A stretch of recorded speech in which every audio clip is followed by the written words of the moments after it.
The night was quiet, the air heavy with the promise of rain, as Marcus strolled down the nearly deserted street. He was on his way home from his mother's house, where they had shared dinner and laughs, reminiscing about the old days. Marcus, a tall, broad-shouldered black man in his late 30s, had a quiet confidence about him. His stride was steady, his head held high, and his posture spoke volumes. He was a man who knew himself and didn't back down easily. But tonight he felt the weight of the world pressing on his shoulders. Life had been challenging since he returned to civilian life, and he often felt like a stranger in his own city. The dim glow of the streetlights flickered as Marcus crossed onto Maple Avenue, a part of town that had seen better days.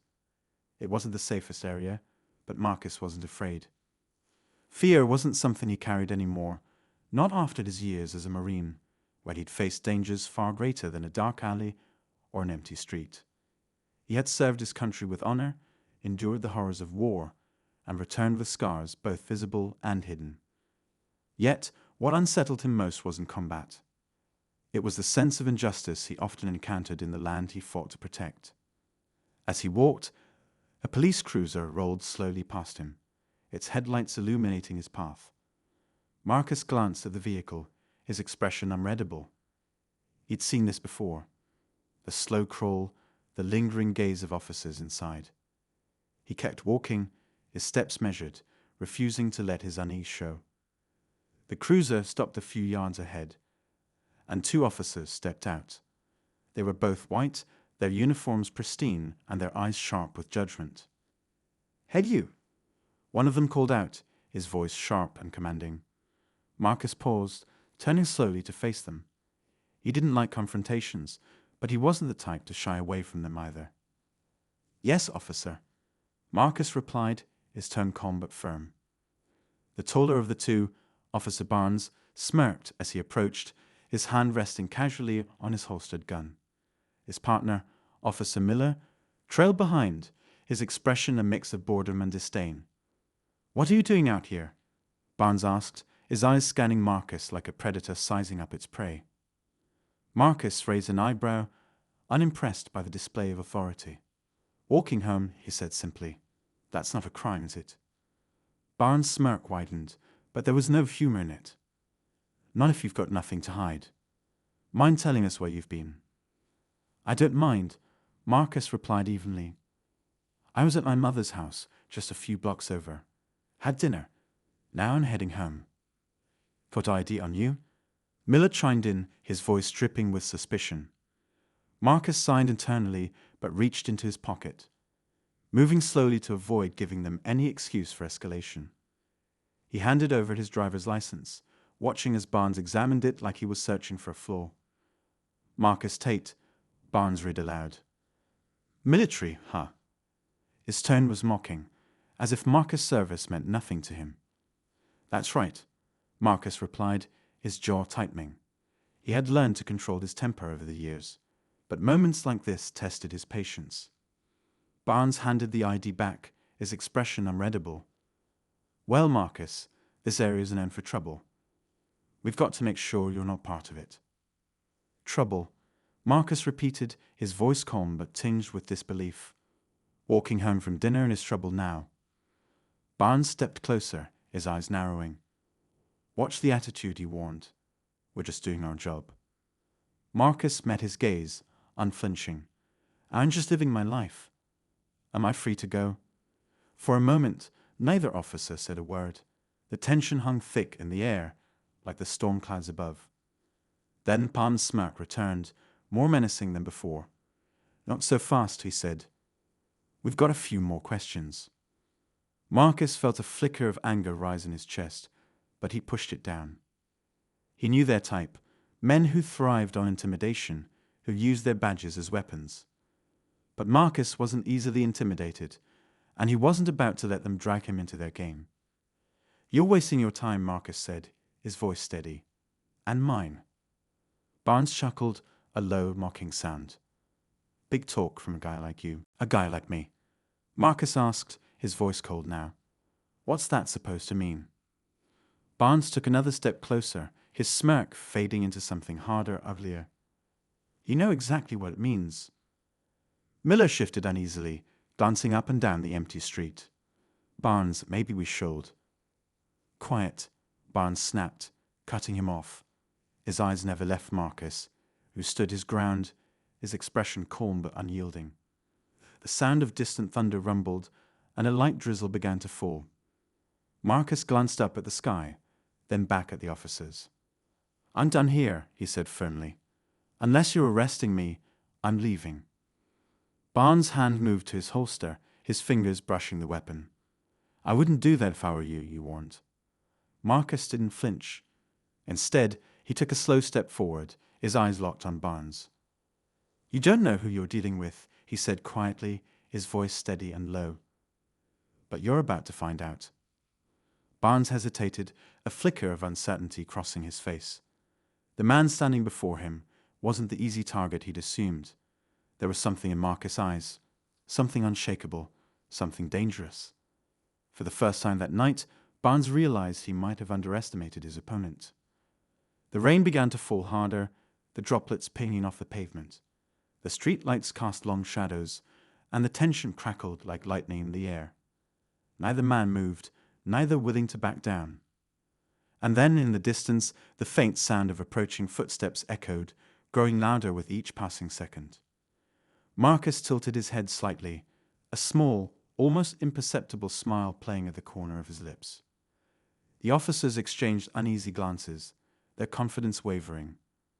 Something told them they were no longer in control of the situation, but it was too late to back out now. This was just the beginning. The footsteps grew louder, echoing through the dark night. Marcus didn't move, his sharp gaze fixed on the two officers. His stance was calm, but his presence carried an unspoken warning.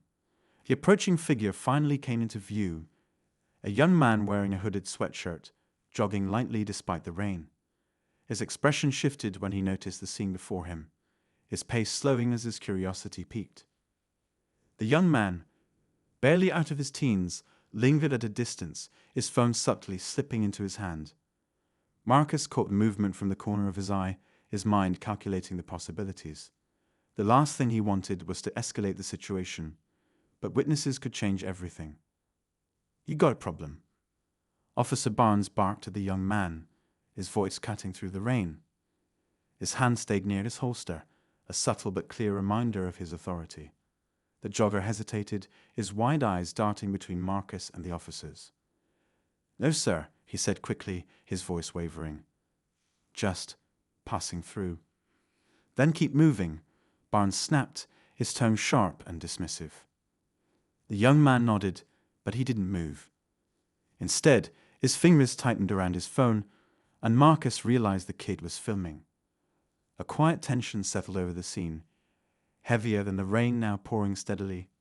Barnes noticed it too, his expression darkening as he glanced toward the jogger. "What's that in your hand?" Barnes demanded, taking a step toward him. "It's just my phone," the young man stammered. "I'm not doing anything wrong." "Then why are you standing there?" Barnes asked, his tone dripping with suspicion. Marcus decided it was time to speak. His voice was calm but carried a weight that made everyone pause. "He's doing what any smart person would do, making sure there's a record of what's happening here." Barnes shot Marcus a glare, his jaw tightening. "You think you're clever, don't you?" "No," Marcus replied evenly. "Just honest." For a moment, no one spoke. The rain fell harder, the sound of it mixing with the distant rumble of thunder. The jogger stood frozen, his phone still pointed discreetly toward the officers. Officer Miller shifted on his feet, looking more uncomfortable by the second. It was clear he wasn't as sure about this situation as Barnes was. "Let's wrap this up," Miller muttered, casting a wary glance at the jogger. "We don't need an audience." But Barnes wasn't ready to let it go. His pride was on the line now, and Marcus could see it in the way his shoulders tensed and his smirk faltered. Barnes was the type who thrived on control, who didn't know how to back down without feeling like he'd lost. "You want to play games?" Barnes said, his voice low and threatening as he turned back to Marcus. "Fine, let's see how tough you really are." Marcus tilted his head slightly, his expression unreadable. He didn't need to prove anything to anyone, least of all Barnes. But he also knew men like this weren't satisfied until they felt like they'd won. "You already lost," Marcus said quietly, his words cutting through the air like a blade. Barnes stiffened, his face flushing with anger. He stepped closer, his hand hovering over his weapon.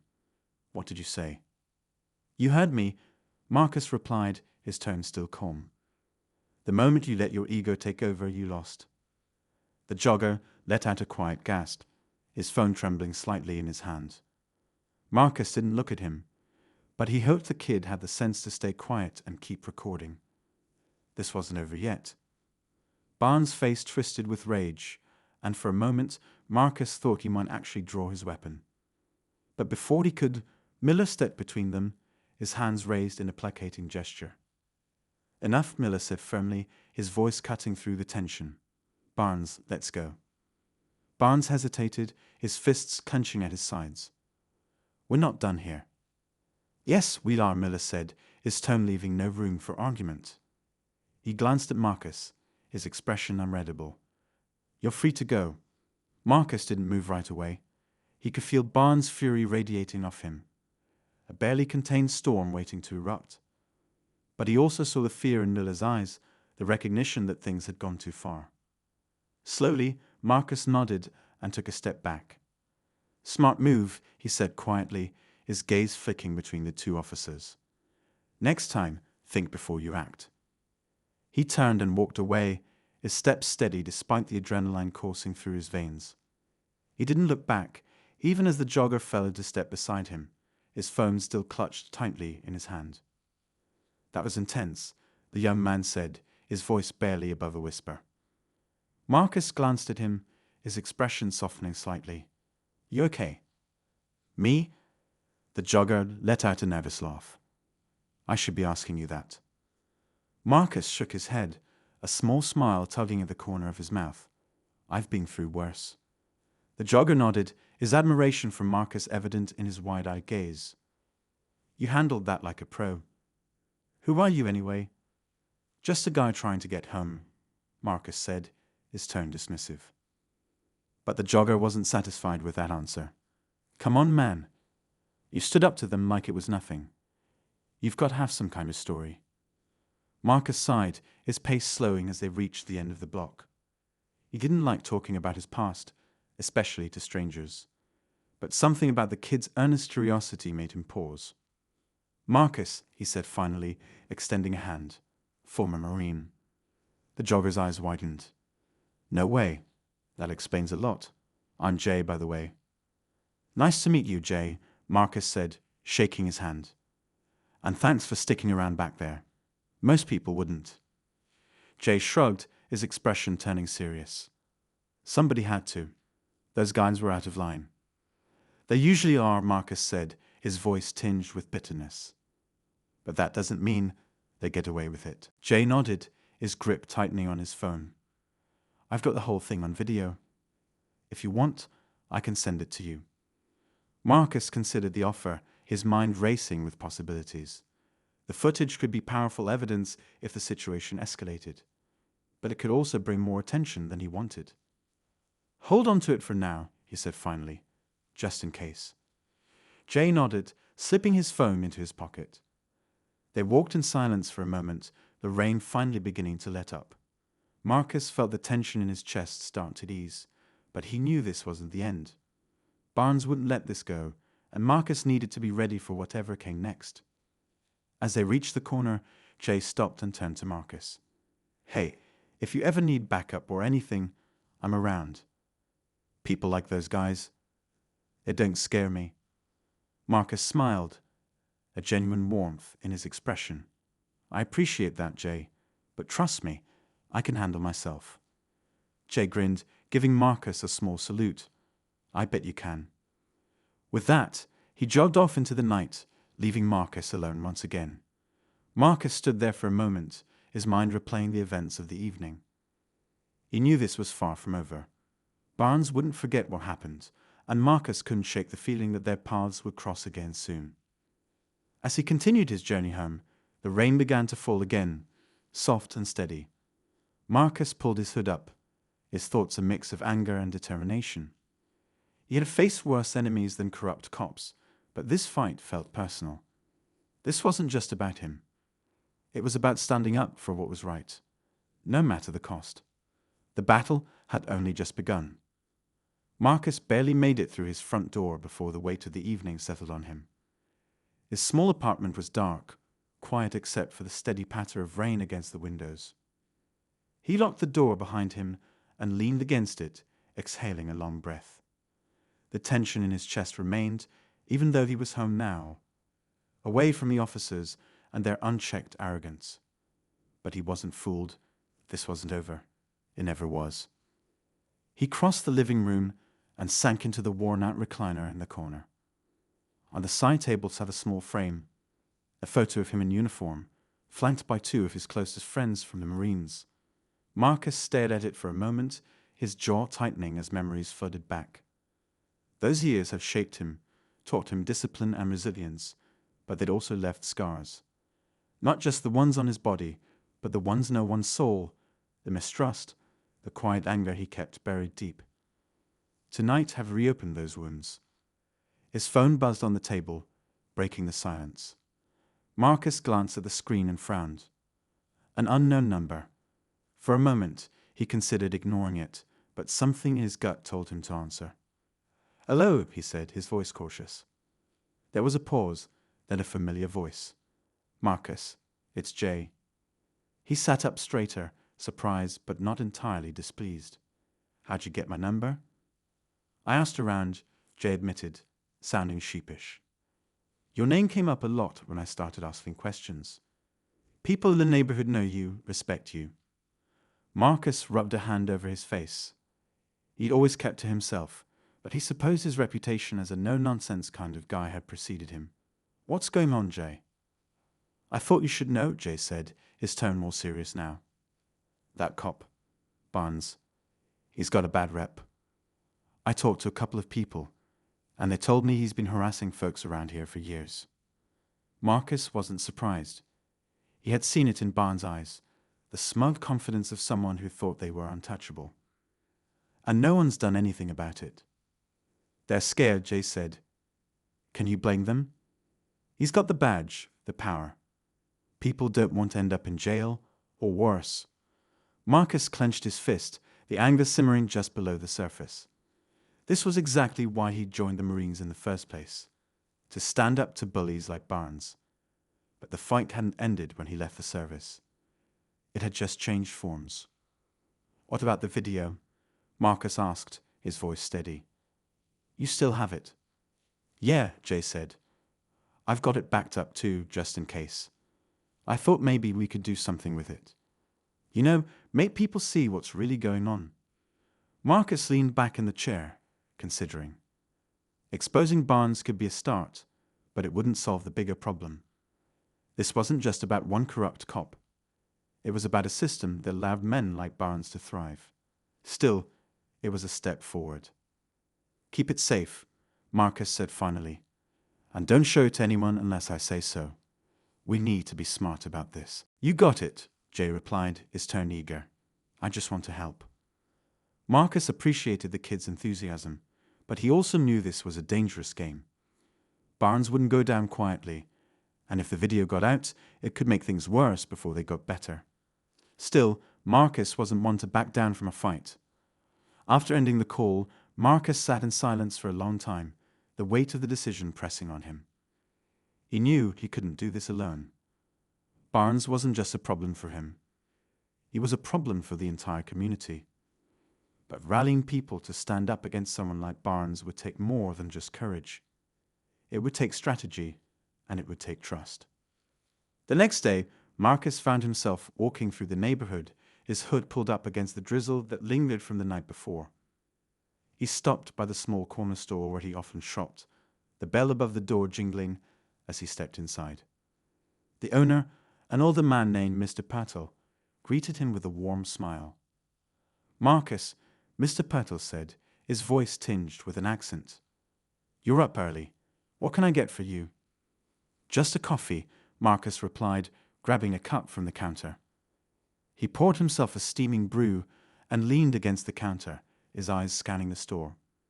It was quiet as usual, but a few regulars sat at the small tables near the window, chatting over their morning drinks. "Something on your mind?" Mr. Patel asked, his keen eyes studying Marcus. "You look troubled." Marcus hesitated, unsure how much to share, but Mr. Patel was one of the few people in the neighborhood he trusted, a man who had seen his share of struggles and always offered a listening ear. "Ran into some trouble last night," Marcus said finally, keeping his tone casual. "With the cops." Mr. Patel's face darkened. "Let me guess. Barnes." Marcus nodded, and Mr. Patel sighed, shaking his head. "That man is a menace. He's been harassing people around here for years, but no one wants to speak up. They're afraid." "Afraid of what?" Marcus asked, though he already knew the answer. "Retaliation," Mr. Patel said simply. "Barnes has connections. He knows how to make life difficult for anyone who crosses him." Marcus sipped his coffee, his mind racing. He wasn't afraid of Barnes, but he understood why others were. The man had power, and he wasn't afraid to abuse it. But that power only existed because people let it. If they stood together, they could bring him down. "Has he ever bothered you?" Marcus asked, his voice low. Mr. Patel hesitated, then nodded. "A few times. Always under the guise of routine checks. But I know what it is, intimidation." Marcus's jaw tightened. The more he heard, the more determined he became. Barnes wasn't just a problem. He was a predator, preying on the people who were least able to fight back. It wasn't right, and Marcus couldn't stand by and let it continue. As he left the store, Marcus felt a renewed sense of purpose. He couldn't fix everything, but he could start here, in his own neighborhood. He needed to find others who were willing to stand up, to fight back against the fear that Barnes had created. But as Marcus walked down the street, he couldn't shake the feeling that he was being watched. He glanced over his shoulder, but the street was empty, save for a few parked cars. Still, the unease lingered. Barnes wouldn't let him go so easily, and Marcus knew the man was likely already plotting his next move. The game had just begun, and Marcus was ready. But he also knew this wasn't a game he could win alone. He needed allies, and he needed a plan.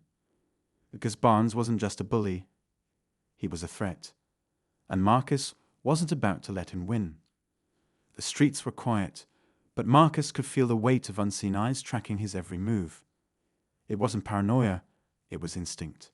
It's time the Marines had taught him to sense danger long before it revealed itself. And tonight, that feeling was sharper than ever. As he walked, his phone buzzed in his pocket. Marcus pulled it out and saw a text from Jay. I think Barnes knows about the video. "Saw his car near my place earlier. Be careful."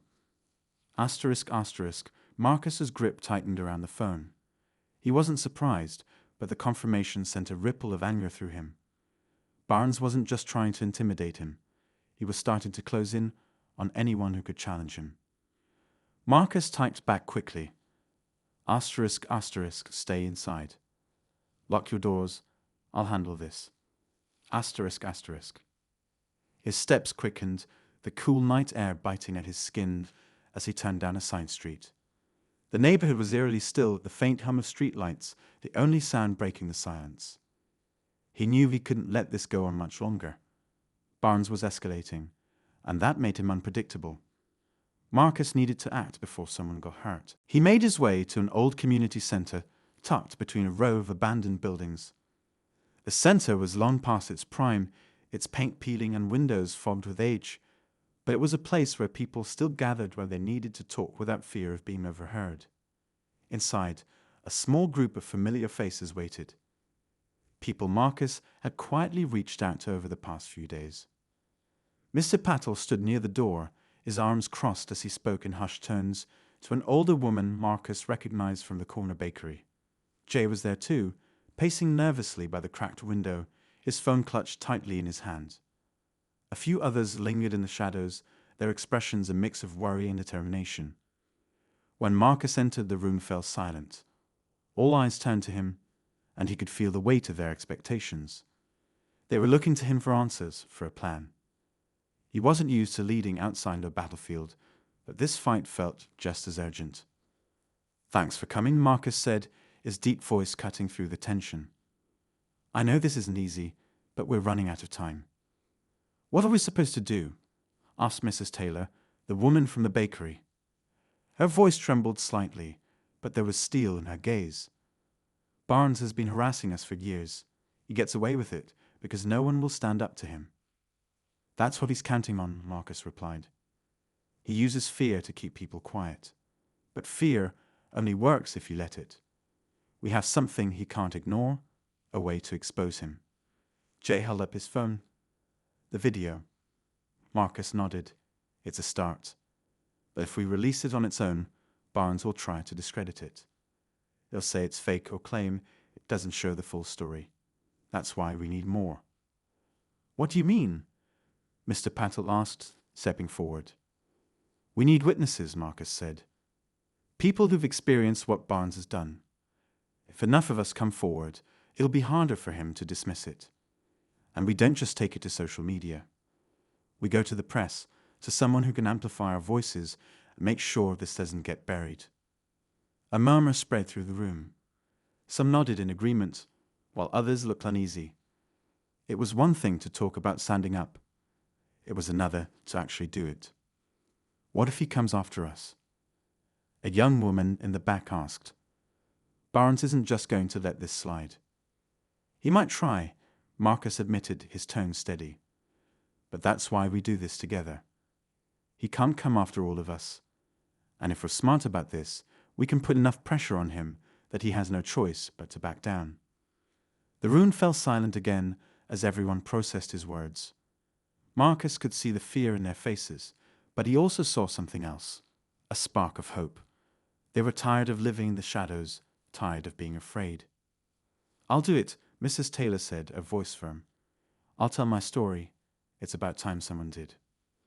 "Me too," Mr. Patel added, his expression resolute.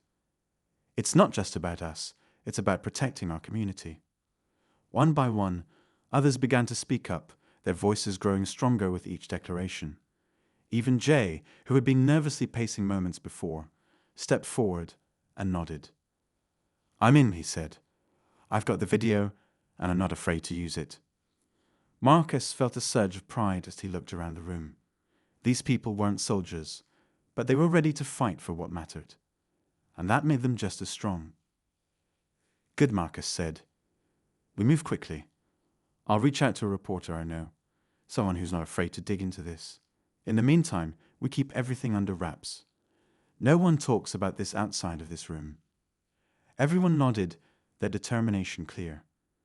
But just as the energy in the room began to shift toward action, the sound of tires screeching outside froze them in place. Marcus's instincts kicked in immediately. He motioned for everyone to stay quiet as he moved to the window, peeking through the edge of the curtain. A dark patrol car was parked just down the street, its headlights cutting through the darkness. Marcus recognized it instantly. Barnes. "He's here," Marcus said quietly, his voice low but urgent. "Stay calm. Don't do anything rash." Jay's eyes widened, and he gripped his phone tighter. "You think he knows we're here?" "Probably," Marcus said. "But he doesn't have anything on us. Not yet." As they watched, the car's door opened, and Barnes stepped out. He stood in the glow of the headlights, his figure menacing against the night. He didn't move, just stood there as if daring them to come out. Marcus felt the tension in the room rise, but he kept his focus. Barnes wanted them to make a mistake, to act out of fear. But Marcus wasn't going to give him that satisfaction. "Everyone stay put," Marcus said firmly. "Let me handle this." Without waiting for an argument, he stepped toward the door. Behind him, the others exchanged nervous glances, but no one tried to stop him. As Marcus pushed open the door and stepped outside, the cold night air hit him like a wall. He walked toward Barnes, his steps measured and deliberate. Barnes smirked as Marcus approached, his hands resting casually on his belt. "Evening, Marine. Out for a stroll?" Marcus didn't respond right away. He stopped a few feet away, his stance calm but unyielding. "You following me, Barnes?" "Why would I do that?" Barnes asked, feigning innocence. "This is a public street. I'm just doing my job." "Your job," Marcus repeated, his tone flat. "Is that what you call harassing people?" Barnes's smirk faltered, but only for a moment. He stepped closer, his voice dropping to a low growl. "Careful, Marine. You don't want to make an enemy of me." Marcus didn't flinch. "You're already my enemy, Barnes, and your time's running out." For a brief moment, neither man moved, the tension crackling like a live wire between them. Barnes's smirk returned, but it was thinner now, his confidence beginning to waver. "We'll see about that," Barnes said, turning back toward his car. But as he drove away, Marcus knew this wasn't the end. Barnes wasn't backing down, he was regrouping. The battle was far from over, but Marcus was ready. This was the fight he'd been preparing for all his life, and he wasn't about to lose. The air was heavy with tension as Marcus re-entered the community center. Everyone inside was on edge, their conversations hushed and filled with worry. Jay stood by the window, his hands trembling slightly as he stared out at the now empty street. Mrs. Taylor had a hand on her chest, taking deep, measured breaths to calm herself. Marcus scanned the room, his gaze landing on each person, steady and reassuring. They needed to feel that he was in control, even if his own mind was racing.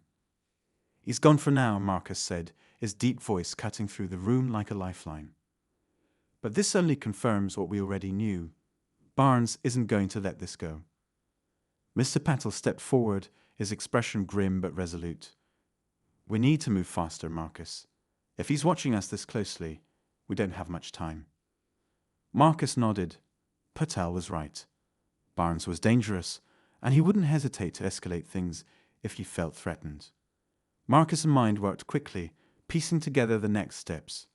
The stakes were higher now, and they needed to act before Barnes turned the tables on them.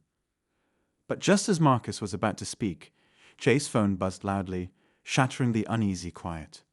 Jay jumped, fumbling with the device before glancing at the screen. His face went pale, and his hands began to shake even more. "What is it?" Marcus asked, his voice sharp but calm. It's a text," Jay stammered, holding the phone out for Marcus to see.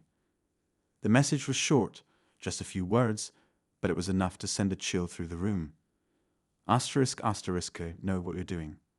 Stop now, or you'll regret it. Asterisk, asterisk. The room erupted into a cacophony of nervous murmurs. Mrs. Taylor gasped, while Mr. Patel muttered something in his native language, shaking his head. The others exchanged worried glances, their fear palpable. Marcus, however, remained steady. He took the phone from Jay and stared at the message, his mind racing. "It's him, isn't it?" Mrs. Taylor asked, her voice trembling. "It's Barnes," Marcus confirmed, his jaw tightening. "But this is good. It means he's scared." "Scared?" Jay repeated, his voice rising. "He's threatening us, Marcus." What if he does something?" "That's exactly what he wants you to think," Marcus said, his tone firm. "Barnes thrives on fear. He's trying to rattle us, to make us second-guess ourselves. But if we stay focused and stick to the plan, we can beat him." "But how do we know he won't come after us?" Another voice asked from the back of the room. It was the young woman who had spoken earlier, her wide eyes filled with doubt. What if he? Before she could finish, the front door burst open with a loud crash, slamming against the wall. Everyone jumped, their eyes snapping toward the sound. A man stumbled in, drenched from the rain that had begun to fall outside. Marcus immediately recognized him. It was Jackson, another Marine veteran who lived a few blocks away. But something was wrong. Jackson's face was pale, and he was clutching his side, blood seeping through his fingers. "Jackson!" Marcus shouted, rushing forward to catch him before he collapsed. They got me!" Jackson gasped, his voice weak and strained. "Barnes and his guys. They were waiting for me." Marcus's blood ran cold.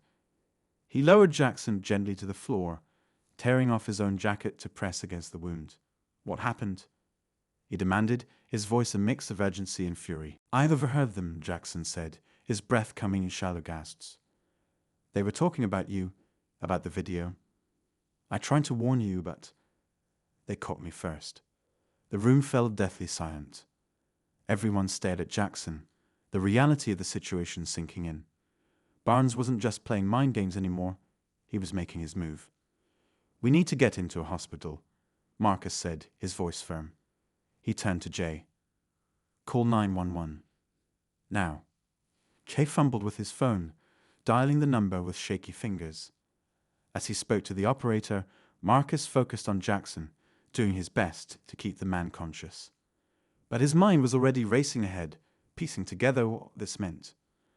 Barnes was escalating, and that meant they were closer than ever to exposing him. But it also meant they were running out of time. If Barnes was willing to go this far, there was no telling what he'd do next. As the sound of sirens approached, Marcus stood, his expression hard as steel. He turned to the others, his voice steady but filled with resolve. "This is what we're up against.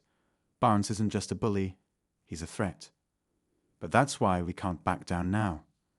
If we do, he wins, and I'm not about to let that happen." The others nodded, their fear now mingled with determination. Even Jay, who had been visibly shaken moments before, straightened his posture and gave a firm nod. They were scared, yes, but they were also ready to fight. When the paramedics arrived and took Jackson away, Marcus watched the ambulance disappear into the night. Then he turned back to the group, his mind already racing with the next steps. Barnes thought he could scare them into submission, but all he'd done was light a fire. "Tomorrow," Marcus said, his voice calm but filled with authority, "we go public. We take the video, the stories, everything. We make sure everyone knows who Barnes really is." The room buzzed with quiet agreement, the tension shifting into focused determination. But deep down, Marcus knew this wasn't the end. Barnes wouldn't go down without a fight, and the closer they got to the truth, the more dangerous he would become. As the rain continued to fall outside, Marcus felt the weight of what lay ahead. They were standing on the edge of something bigger than any of them, and there was no turning back now. The real battle was just beginning. The next morning came with a chill in the air, the kind that carried both foreboding and anticipation. Marcus hadn't slept much, his mind running over every detail of their plan. The others were already gathered at the community center when he arrived, their faces set with determination despite the undercurrent of anxiety.